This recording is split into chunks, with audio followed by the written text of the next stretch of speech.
నమస్తే. ప్రవాస Bharat voice of NRI live షోకి స్వాగతం. నా పేరు సిఎస్ రావు. హైదరాబాద్ క్రికెట్ అసోసియేషన్ నుంచి జాతీయ స్థాయిలోకి వెళ్లినటువంటి క్రికెట్ క్రీడాకారులు చాలా తక్కువ మంది ఉన్నారు. అవినీతి ఆరోపణలు, రాజకీయ ఆరోపణలు మాత్రం హెచ్సిఏ తరచూ ఎదుర్కొంటూ ఉంటుంది.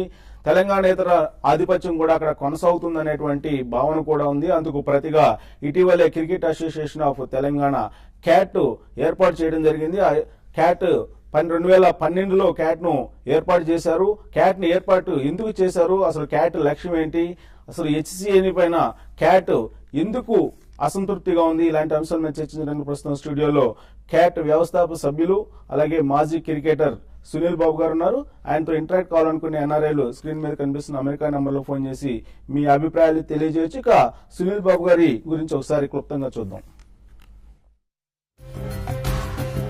క్రికెటర్ గా కెరీర్ ప్రారంభించి జర్నలిస్ట్ గా స్థిరపడిన వ్యక్తి కొలన్పాక సునీల్ బాబు. హైదరాబాద్ లో జన్మించిన సునీల్ బాబు యూనివర్సిటీ ఆఫ్ వేల్స్ ద్వారా దూర విద్యలో BA చేశారు. అలాగే ఇంటర్నేషనల్ ఎయిర్పోర్ట్, నేషనల్ టూరిజం లో PG డిప్లొమా చేశారు. తర్వాత హైదరాబాద్ తో పాటు జూనియర్ నేషనల్స్, ఇంగ్లాండ్ కౌంటీలో క్రికెటర్ గా కొనసాగిన సునీల్ బాబు 1989లో జర్నలిజం చదివారు. జర్నలిస్ట్ గా పలు పత్రికల్లో పనిచేయడంతో పాటు సామాజిక సేవ లక్ష్యంతో 1990లో యూత్ కాంగ్రెస్ లో చేరారు. 7 ఏళ్ల పాటు స్టేట్ సెక్రటరీ బాధ్యతలు నిర్వహించిన ఆయన విజిలెన్స్ కమిటీ చైర్మన్ గాను పనిచేశారు. 1995 నుండి పలు సామాజిక సేవా కార్యక్రమాల్లో చురుగ్గా పాల్గొన్నారు. 1996లో రాష్ట్ర వ్యాప్తంగా సంచలనం సృష్టించిన కిడ్నీ ఆపరేషన్స్ వివాదానికి సంబంధించి నిరాహార దీక్ష ద్వారా వారి సమస్యలను పరిష్కరించేందుకు కృషి చేశారు. కాగా 2001లో ప్రస్తుత తెలంగాణ సీఎం కేసీఆర్ ఆహ్వానం మేరకు టీఆర్ఎస్ లో చేరారు. ఇక తెలంగాణ రాష్ట్ర ఏర్పాటు కోసం జరిగిన ఉద్యమాల్లో సునీల్ బాబు కూడా చురుగ్గా పాల్గొన్నారు. తెలంగాణ అమరవీరుల సాక్షిగా టాస్క్ పేరుతో కుటుంబంతో కలిసి నిరాహార దీక్షలు చేసిన సునీల్ బాబు 3 ఏళ్ల క్రితం క్రికెట్ అసోసియేషన్ ఆఫ్ తెలంగాణను స్థాపించారు. ప్రతి జిల్లాలో క్యాట్ అకాడమీ ద్వారా యువ క్రికెటర్లను గుర్తిస్తున్నారు. అలాగే చిలుకూరు సమీపంలోని రెడ్డిపల్లి విలేజ్ తో అంతర్జాతీయ స్థాయి క్రికెట్ గ్రౌండ్ ను తయారు చేయించారు. తెలంగాణ జిల్లాలోని యువ క్రికెటర్లను వెలుగులోకి తీసుకొచ్చే ఉద్దేశంతో క్యాట్ ను నడిపిస్తున్న సునీల్ బాబు ఇటీవలే భారత క్రికెట్ కంట్రోల్ బోర్డు గుర్తింపు కోసం దరఖాస్తు చేసుకున్నారు. గ్రామీణ స్థాయిలో క్రీడాకారుల యొక్క నైపుణ్యాన్ని బయటికి తీసేందుకు, మట్టిలో మాణిక్యాలను గుర్తించేందుకు సునీల్ బాబు గారు ప్రయత్నం చేస్తున్నారు. దాంట్లో భాగంగా క్యాట్ ని ఏర్పాటు చేశారు. సునీల్ బాబు గారు మల్టీ డైమెన్షనల్ ఎక్స్పర్ట్. ఆయన రాజకీయవేత్త, అలాగే క్రికెటర్ కూడా, అలాగే జర్నలిస్ట్. ప్రధానంగా జర్నలిస్ట్ గా కూడా అనేకమైనటువంటి కాలమ్స్ కూడా రాశారు. ప్రస్తుతం తెలంగాణ తరఫున క్యాట్ ని ఏర్పాటు చేశారు. క్రికెట్ అసోసియేషన్ ఆఫ్ తెలంగాణకు సంబంధించి BCCI గుర్తింపుకు కూడా దరఖాస్తు చేశారు. గుర్తింపు రావాల్సి ఉంది.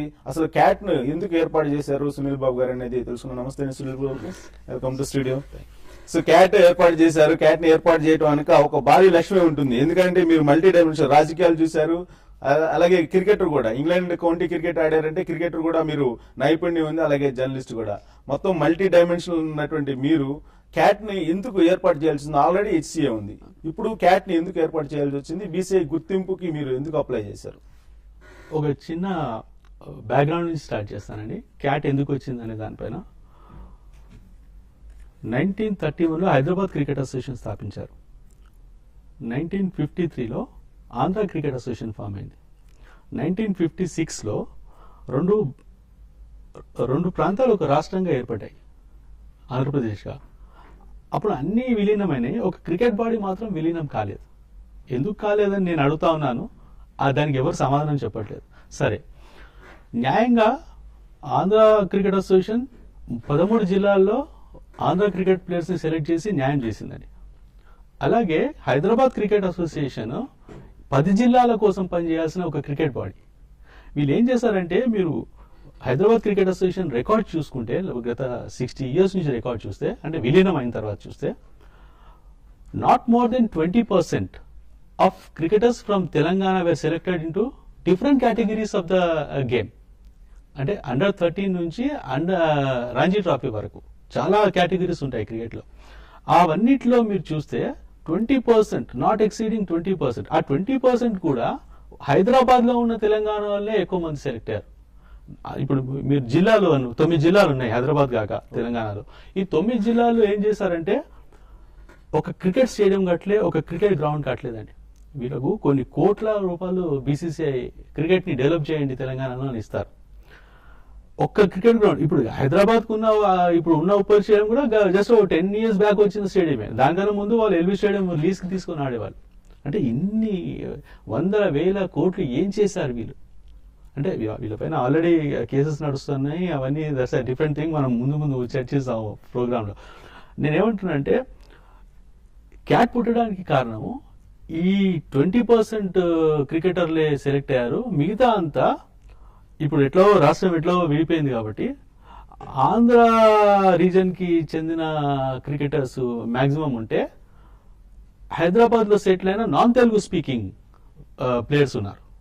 అంటే మెట్రో కాస్మోపాలిటన్ కల్చర్ కాబట్టి ఓకే హైదరాబాద్ కి పరిమితమైంది కాబట్టి మేమేమంటున్నామంటే హైదరాబాద్ లోనే ఉండండి మీరు. ఇప్పుడు తెలంగాణ రాష్ట్రం అయింది కాబట్టి మేము బీసీసీఐకి ఏమని పెట్టుకున్నామంటే వీళ్ళు హైదరాబాద్ లోనే ఉన్నారు కాబట్టి మేము we want to spread, we are already working last 3 years we are working in all the districts.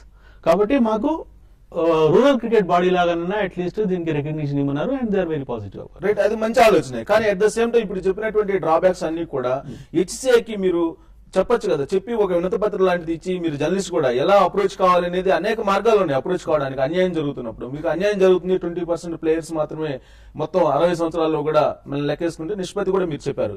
అలాగే గ్రామీణ ప్రాంతాల్లో కూడా ఎక్కడా లేదు, ఓన్లీ హైదరాబాద్ ఒక్కటే పరిమితం అయ్యింది.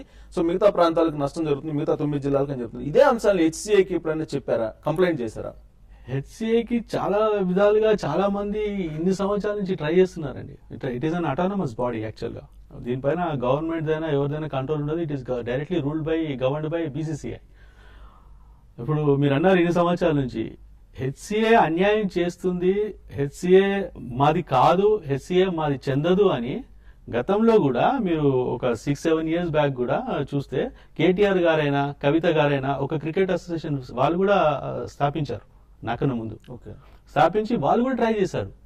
వాళ్ళు ట్రై చేసి వాళ్ళు అంటే మధ్యలో ఎందుకో అది ఆగిపోయింది. అనేక కారణాలు ఉండొచ్చు. అంటే హెచ్సిఏ తోటి ఢీకొనలేము, హెచ్సిఏ దగ్గర మనం ఏం చేయలేము అని వాళ్ళు కూడా గ్రహించారేమో అని నాకు అనిపిస్తుంది. అంటే వాళ్ళ తర్వాతనే నేను ఇప్పుడు దాన్ని పెట్టానండి. కానీ మీరు చెప్పినట్టు కేటీఆర్ గానీ లేదంటే కవిత గారు గానీ వీళ్ళందరూ కూడా ఢీకొనలేనటువంటి పరిస్థితుల్లో మీరు క్యాట్ ఏర్పాటు చేసి ఎస్సీఏతో ఢీకొనగలను అని ఎలా అనుకుంటున్నారు? అంటే ఇది ఒక న్యాయ పోరాటం రావు గారు, ఫైటింగ్ ఫర్ జస్టిస్. ఎందుకంటే 60 years నుంచి తెలంగాణ రాష్ట్రం కూడా సాధ్యపడలేదు. 60 years తర్వాత అంటే there is no voice bigger than greater than people's voice in democracy. అంటే ఎప్పుడో ఒకప్పుడు ఎవరో ఒకరు రియలైజ్ అవుతారు, న్యాయం జరుగుతుంది. కానీ ఈ 3 years లో మేమేం చేసినామంటే హెచ్సిఏని మీరు రికార్డ్ చూస్తే ఇప్పటివరకు 3 years లో నేను ఎప్పుడు విమర్శించలేదండి హెచ్సిఏని. మా పని మేము చేసుకుంటూ పోయినాం. ఎక్కడైతే ఎవరికైతే అవసరం ఉందో వాళ్ళ దగ్గరికి వెళ్ళి వాళ్ళతోటే పనిచేసి వాళ్ళ దగ్గర నుంచే టాలెంట్ తీసుకొచ్చి హైదరాబాద్ లో ఇక్కడ ఒక అకాడమీ స్థాపించి వాళ్ళనందరినీ ఇక్కడ తీసుకొచ్చి national and international open selections ఉంటాయి. ఇప్పుడు మేము హెచ్సిఏకి పంపించలేము, ఎందుకంటే HCA will not take anybody from Telangana. They are directly outrightly rejected, they have denied, ఎవరిని అనుమతించారు. కాబట్టి ఇక్కడ మేము తీసుకొని వాళ్ళని ఇక్కడ ట్రైన్ చేసి అకాడమీలో క్యాట్ అకాడమీలో ట్రైన్ చేసి అక్కడ నుంచి భారతదేశం ఓపెన్ సెలెక్షన్స్ జరుగుతాయి, బీసీసీఐ నేషనల్ సెలెక్షన్స్. అక్కడ నుంచి ఎవరైనా సెలెక్ట్ అయ్యి పెద్ద లెవెల్లో ఆడితే then we have proved that there is talent in rural Telangana also. I'm going in that concept అన్నమాట. హెచ్సిఏకి దాని చరిత్ర కనుక చూసినట్టయితే కనుక చాలా లాంగ్ హిస్టరీ ఉంది. అయినప్పటికీ కూడా ఎందుకని అది నేషనల్ ప్లేయర్స్ ను అనుకున్న విధంగా అనుకున్న సంఖ్యలో ప్రమోట్ చేయలేకపోతుంది? చాలా ఎగ్జాంపుల్స్ చెప్తామండి. ఇప్పుడు 60 years of cricket, 60 years of cricket లో ఎంతమంది హైదరాబాద్కి ఇండియాకి ఆడారు చెప్తారు? 7 players have played from Hyderabad. Only 7 players 60 years లో. అంటే 10 సంవత్సరాలకు ఒక క్రికెట్ ప్లేయర్ ఆడినాడు అనమాట. ఎన్ని సంవత్సరాలు ఆడినారు వీళ్ళు?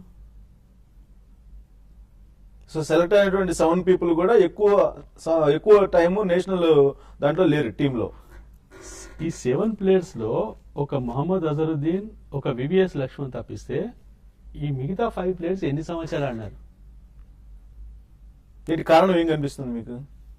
పాలిటిక్స్ అండి, nothing but politics, shear politics. ఈ వీళ్ళలో కూడా తెలంగాణకు సంబంధించిన వాళ్ళు ఎంతమంది ఆడినారు? సరే, తెలంగాణ అనుకోకుండా తెలుగు అనుకుందాం. ఉమ్మడి రాష్ట్రంలో 2 cricket bodies, Andhra cricket association, Hyderabad cricket association, 2 bodies కలిసి ఇండియాకి ఎంతమంది ఆడించారు 60 years లో చెప్పండి? 7-8 ప్లేయర్స్ అండి. ఆంధ్ర నుంచి ఒక్కడే ఎంఎస్కే ప్రసాద్ వికెట్ కీపర్ ఒక్కడే ఆడినాడు. అది కూడా 4-5 మ్యాచెస్ కన్నా ఎక్కువ ఆడలేదు. ఓకే.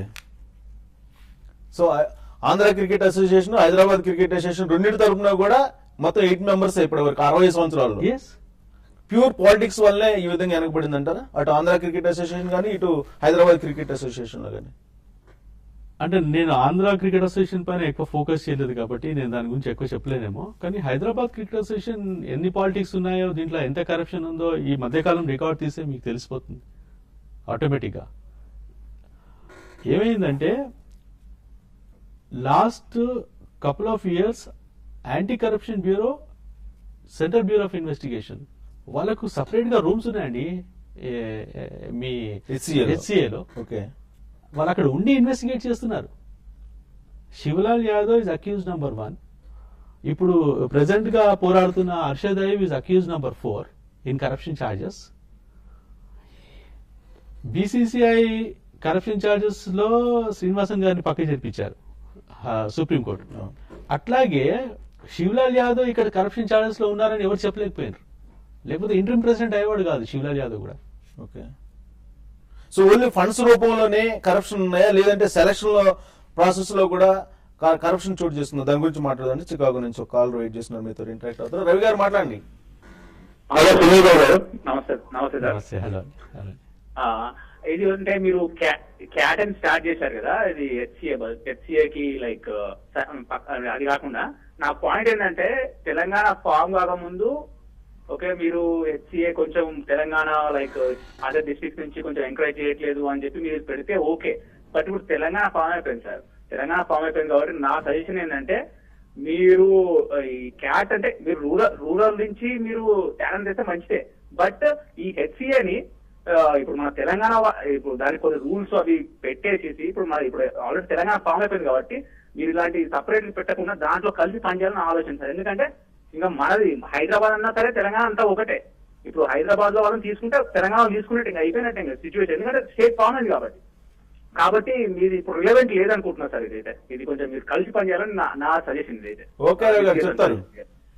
రవి గారు చాలా మంది అనుకుంటున్నారు దాన్ని తీసుకోవాలి, దాంట్లో వెళ్ళి మన దగ్గర నుంచి తెలంగాణ వాళ్ళు దాంట్లో జాయిన్ అయ్యి చేయాలని. ఒక లీగల్ ఆస్పెక్ట్ ఏముందంటే దాంట్లో HCA is ruled by clubs.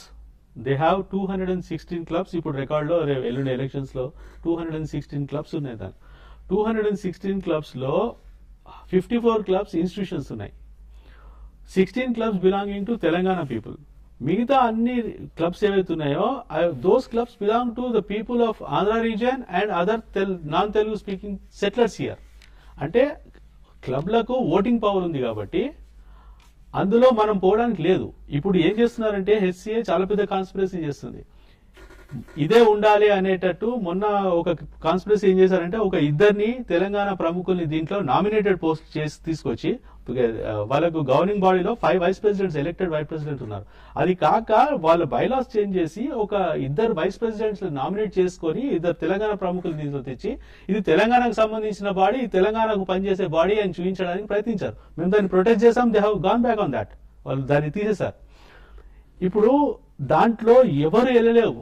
ఏ తెలంగాణ వాళ్ళు దాంట్లోకి వెళ్ళలేరు, ఎప్పటికి వెళ్ళలేరు. ఎందుకంటే that is they have the clubs, that is their strength. Actually ఆ క్లబ్స్ వాళ్ళే ఉన్నంత వరకు Hyderabad cricket association can never belong to Telangana.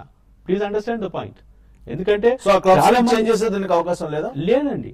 ఎందుకంటే లీగల్ గా మీరు క్లబ్ తీసుకొని మీరు నడిపిస్తున్నారు. 60 సంవత్సరాల నుంచి 50 సంవత్సరాల నుంచి 40 సంవత్సరాల నుంచి నడిపిస్తున్నారు. దీంట్లో ఇంకో గమ్మత్ ఏముందంటే ఒక్కొక్కరు బేనామీ క్లబ్స్ చాలా ఉన్నాయండి. ఒక్కొక్కరు దే ఓన్ 8 to 10 క్లబ్స్. ఇప్పుడు ఎంత దారుణం అంటే రావు గారు మీకు చెప్తాను నేను. 10 క్లబ్లు ఉన్నాయి కదా. ఈ 10 క్లబ్లు కూడా వీళ్ళకు హెచ్సిఏ 3 లక్షలు సంవత్సరానికి ఇస్తుందండి maintenance. BCCI funds cricket develop చేయమంటే ఇస్తే వీళ్ళు క్లబ్ ఓనర్స్ కి ఇస్తున్నారు డబ్బులు. ఈ ఓటింగ్ ఇప్పుడు ఎల్లుండి ఓటింగ్ ఉంది వాళ్ళకి. 7th రోజు సండే రోజు వాళ్ళ ఎలక్షన్స్ ఉన్నాయి. How much money will be exchange you can't imagine. Clubs are actually ruling the Hyderabad cricket association. Clubs లేకపోతే దీనికి బీసీఐ కంప్లైంట్ చేస్తే అది పట్టించుకునేటువంటి అవకాశం ఉందా లేదు, దాని గురించి మాట్లాడుకుందాం.